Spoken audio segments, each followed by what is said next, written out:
In a week with so many intriguing news across the world of football, today we'll be discussing the governing bodies, namely UEFA. My name is Norando Brown. Welcome to Halftime TV.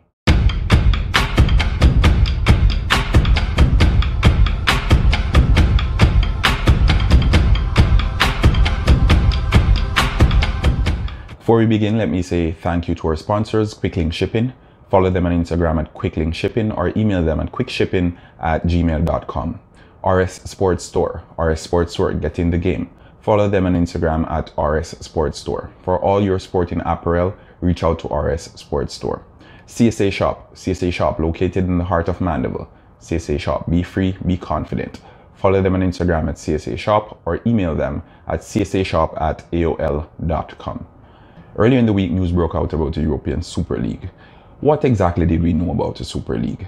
We did know that it would entail 12 members, namely Real Madrid, Barcelona, Atletico Madrid, Juventus, AC Milan, Inter Milan, and the Big Six of English top-flight football. There was news of a founding member bonus of $350 million, which would be awarded to each team just for being a part of this elite group.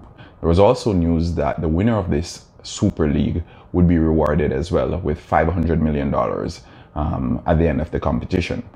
Based on the information we received, it was made to believe that the Super League would take on the format of the NBA in the United States. Now, mind you, 4 of the Big 6 clubs in England are run by US owners. So it would make sense that they would want to adapt a format that has obviously been working wonders in the United States, and considering the UEFA Champions League is the most watched competition across any sport worldwide, it's somewhat difficult to believe that the Champions League only generates 1/3 of the revenue that the NFL generates. Now, was this an attack on football? I'll present the information to you, and at the end of today's show, you be the judge of that. When news first broke out, there were threats from UEFA that the teams would be kicked from European competition. There were also threats from the Premier League Association that the top 6 clubs, or the Big 6 as they're called, would be losing points as a result. Now, to date, there haven't been any indication that this will happen, and come next week, Real Madrid will be playing Chelsea in the semi-final of the UEFA Champions League. Both of these clubs were members of the Elite 12 that initially broke away to form the UEFA Super League. It is often said that a chain is as strong as its weakest link. Chelsea, in this case, was the weakest link in the European Super League. Chelsea was the first team that showed indications of weakness, and as a result, all the others came tumbling afterwards. But who were the true winners of this entire ordeal? I tell you something, it most definitely was not the fans.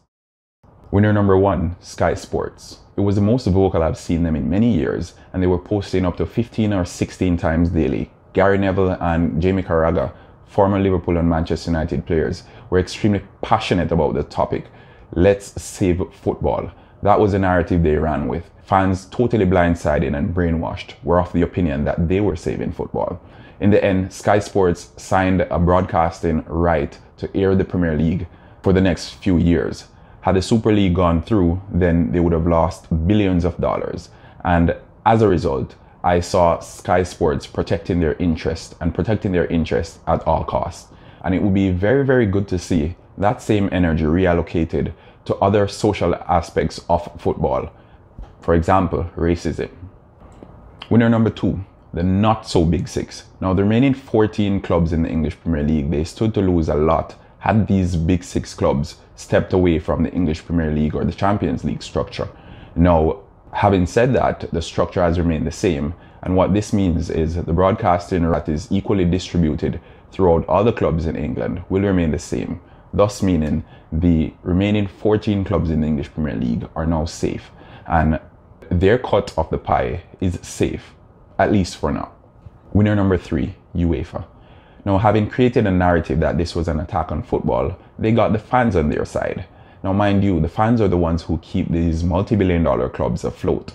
With the fans on their side, UEFA didn't have to do much. They sat back and they offered an olive branch to the clubs who wanted out of the European Super League. Fans protested and they protested. And while most of the clubs returned home like a prodigal son, UEFA extended the Champions League format from 32 teams to now 36. More football for the fans and more money for the pockets of UEFA. Now to the losers. Fans primarily because, having been totally oblivious that they were being played by UEFA like puppets, they're still of the opinion that they were the ones who saved football. The players. Amidst all this, UEFA expanded the UEFA Champions League to 36 teams. What this means is the players will be playing far more games and in turn generating more revenue for the lining of UEFA's pockets. At no consideration whatsoever about the players' well-beings, UEFA is attempting to milk every dollar possible from the talents of these players. Now, in concluding, it must be noted that the president of PSG has been made the president of the European Clubs Association, the same PSG that bought 2 players for $400 million and escaped any sanction whatsoever from UEFA. At the end of the day, the only winner in this entire ordeal is UEFA. The true winner is UEFA. And in a battle between greed and greed, only greed was victorious. Thanks for tuning into this week's episode, and remember to tune in on Monday night for our Instagram live halftime ball talk. If you have any comments whatsoever, please leave it in the comment section, and remember to like, share and subscribe. Norando Brown here saying until next time.